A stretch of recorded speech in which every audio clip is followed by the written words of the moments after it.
Jeff Crow. Jeff, welcome to the show. Thank you for having me, Bart. Glad to be back. And we're glad to have you here today because something special is about to happen right now, Jeff. Whoa. Yeah, you don't know about it. Oh, no. Nobody knows about it. Jeff, you are guest number 39,000. Wow. You look stunned there. Yes. You're our 39,000th guest, and so we have some gift cards and some other goodies for you along with Remarkable. Yes. Keep signing me up for these interviews. I'll be a number 40,000 too as well. Awesome. Well, chances are it'll be somebody else, but who knows? It could happen again. Yeah. So that's amazing when you think about, 25 years of JTV. Right. In January, this show will celebrate our 25th anniversary of the show. But since we started nearly 25 years, we've had now 39,000 guests. It's unbelievable. Can you remember them all, though? I can, every single one of them. Now, some of them we count more than once because now you're guest number 39. More lottery tickets for this drawing. You should buy lottery tickets today. It is your lucky day. Of course. Well, awesome. Great to have you here. Thank you. Yes. Yeah. Thank you.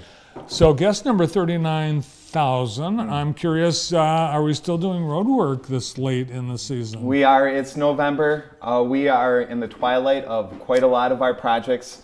Come 3 weeks from now, we should have everything buttoned up. But there's a lot of bad weather coming in the next 3 weeks. So we really got to go full steam ahead, closing up what we have open as far as trench work and underground work, getting that stuff paved so we can get back open to traffic. We might even get some snow on Sunday. I did see that weather radar. Hopefully that's not the case, but we're working through it and taking it one day at a time. Well, one of the projects isn't even yours, but I do want to mention that, and that is the MDOT project, the Cooper Street Bridge. Yes. And it appears that they're getting pretty close to that. I saw them move some of the barricades away, and looks like the concrete surface has been laid. Yes, most of the concrete. They still have some concrete ramps to pour in place. They still have fencing to install. There's some more aesthetics to do. All in all, we're looking at a couple more weeks of work to do there. I'm thinking around the week of November 20th or probably Friday, November 21st, we should get that back open, but it's looking like a couple more weeks left. Awesome. So all those businesses out and around that area will have a true Thanksgiving. Yes, that is correct. All right, well, let's talk about some of your projects. We've got Trail Street. Well, I think we've got some, do we have some clips? Yeah. Oh, yeah, we have some clips. Sure. South Street. Oh, yes, trail. yes. We do have a trail program on Here we West, go. Oh, the South trail, Street. not Yes. Trail Street. We do have a Trail Street, too, as well, though.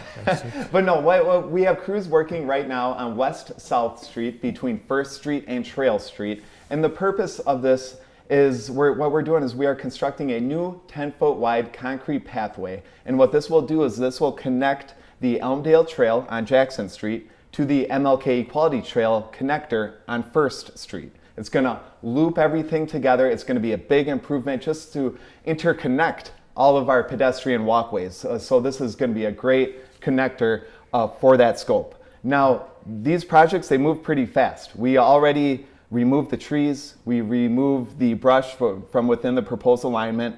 We've graded. We placed aggregate base. Come site concrete, we plan to place that next week. We'll get it back open to traffic the following week. And they do move pretty fast. If you recall, we've already done 3 other similar trail projects this year. We've added a 10-foot wide pathway on Mechanic from Detroit to Trail, as we also completed the remaining infilling projects on our Martin Luther King Equality Trail.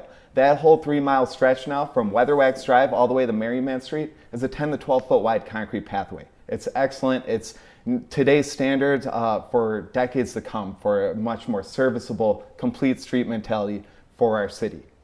So people can get an idea of where this is located. Is it behind Headliners off of between West and South Street at that point is all dirt, right? Yes. This is actually a much more unique situation. When you look at West South Street 2 weeks from now when we got complete, you'll see an unusual instance where we have a 10-foot wide concrete pathway right next to a dirt road.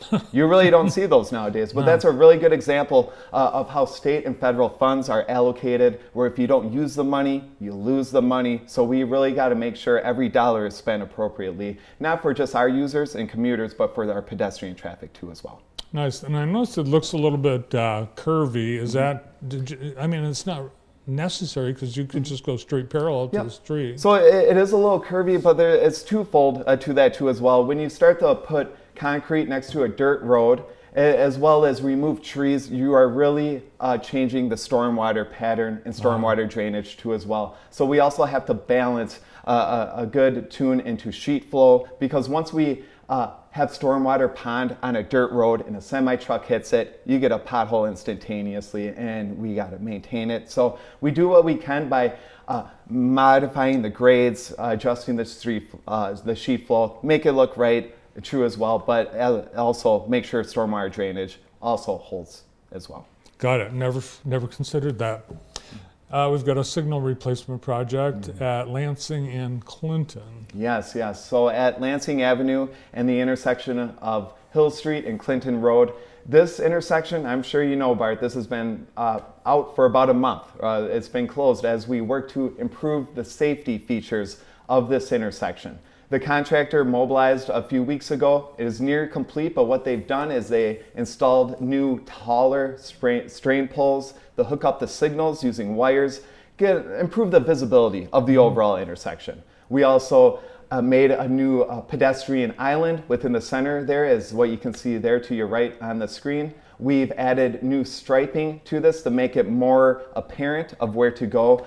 Safety is the name of the game here for this intersection. It's a very unique intersection, and I'm not really thinking about us daily users. I'm thinking of the out-of-town users traveling on it, seeing this intersection for the first time. Yeah, you're right. It is confusing. If you are a regular user, you know how it works, but if it's the first time you're going through that, you could get confused. Yeah. As you're heading south on Lansing, as you approach Clinton, there are actually two southbound lanes currently that you have to commit, and you have to stay as you move through that intersection and approach north. So what we're doing is we're adjusting all signal timing, and hopefully all those nuances go away by the end of this. And when I say the end of this, we are planning to get this right back up, open the traffic come Friday. All of this work is already complete. We just got to time the signals, turn on the power, and we should be able to remove the barricades. So this goes just as fast as our trail projects, because this wasn't the only intersection we did this year. We also had 4 other intersections that had very similar improvements. At Lansing and Monroe, at Lansing and North, as well as Brown Street and Morel at Brown, yes, and Morel at Wisner. All 4 of those intersections have new masked arm systems, which even provide greater visibility, greater durability for our infrastructure, so that it's just less maintenance costs overall. All of those intersections are now complete. We just got to turn on the power for the Morel signals, get that back up open, and it should be smooth sailing from there. Awesome. Yeah, this will be an improvement for the pedestrians as well. Putting that pedestrian island in, you're taking out that lane, so you don't have to be careful you don't slide over into the other lane, which is too close. It's gone starting Friday. It's gone starting Friday. All right, let's see. We've got another project, a water project, East Avenue and Plymouth Street. And I think we've talked about this before. Oh yeah, this contractor here, they mobilized to this job site back in March. So we've been talking about this for quite some time. But I do got good news. All of the underground work is complete. But catch anyone up who isn't in the loop, this was a major project that involved replacing a 100-year-old cast iron water transmission main with a new 20-inch ductile iron pipe. Not only on this street, on East Ave between Michigan and Plymouth, but also on Michigan, just one block there right next to East Ave, to Waterloo. On Waterloo 2, it was more of a rolling snake closure, if you will, but there's still lots of restoration work that needed to be completed as we go on. But what's important is All the underground work is complete. That water transmission main is installed. We fine graded the aggregate base in the roadway, and we are ready for pavement. And we have pavement scheduled, hopefully on a good day next week. We're looking at around middle Tuesday next week. We're gonna have a lot of asphalt trucks on East Avenue. We'll also be on Pearl Street. We got a couple of patches on Pearl between Cooper and Waterloo that we'll take care of. So a little busy week on Tuesday, but we'll get through it. The temperature has to be just right for asphalt, and the asphalt plant's going to close pretty soon. Yes, too. so yes, it's a very imperative that we take care of our paving next week, because come mid-November, when they close, those are hard dates, and it doesn't turn back on until they want to. Yeah. That's after the year. Oh, you know, Veterans Day is Tuesday, so don't schedule the paving. Thank you for Wednesday. Yes, Yeah. thank you. Middle of next week. Okay. Thank you. Yes. All right, one more project. I think we're staying on the east side, and that's the Pigeon Street, Moore Street, and Wren Street. Yes. The bird streets. Yeah, so we do have crews working on Pigeon Street between Moore and Wren Street, but the same contractor is also working on Wren between Martin and Pigeon Street. And what this is this is the last work zone of a much bigger program where we are replacing the water distribution main on 13 blocks across 10 different streets. And we've done that. We've replaced the old 4-inch pipe that was under all of these 10 streets with a new 8-inch ductile iron pipe. It's a great improvement to a reliable water pressure as well as fire flow. So we're in the end stage here in regards to that program. We did get that water main installed on Pigeon and on Wren Street. We've installed new copper service lines to each house who was currently serviced by a lead service line at the same time.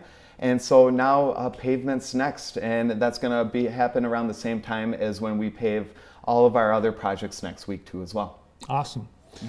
We've also had some work being done on West Avenue. That wasn't one of the big projects we've been talking about. What's going on over there? Yeah, so that's part of our lead service line replacement program. We are replacing, by the end of July of next year, we should have about 800 lead service lines replaced in a boxed area bounded by West Avenue to the west, Michigan Avenue to the north, MLK Junior Drive to the east, and Audubon and Prospect to the south.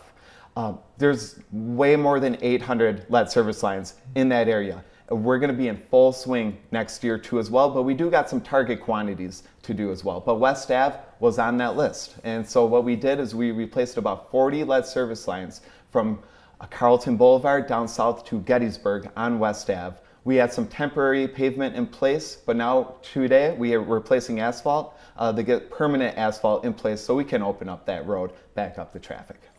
And like the Cooper Street Bridge, the MLK corridor project hopes to wrap up this month too. Yes, yep. Around the week of middle of November, all of these projects should be wrapping up here.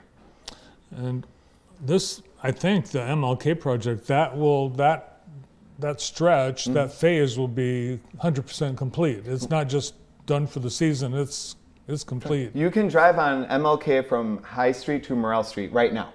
The only thing that's missing are signs in place, just no parking signs here and there, but completely safe. I encourage you, if you haven't driven on it, to go drive on it. It's night and day. And when we resume operations, because that was just phase one of 2 phases, to recap, this was a mile-long reconstruction project, but we only did 1/2 mile from High Street to Morrell Street. Next year, we're going to tackle South Street to Morrell Street, that 1/2 mile stretch. I am excited to hear that. I'm going to go drive on it today. I didn't know you can get through on that. So from about where the roundabout is on MLK and Morrell, yes, you can head south. Yes, yeah, it looks beautiful. Nice, awesome. All right, well, it's an exciting day here at JTV, and I hope exciting for you as well, because Jeff, you are our 39,000th guest. Wonderful. And here's an extra bonus. We here at JTV are giving you the rest of the day off.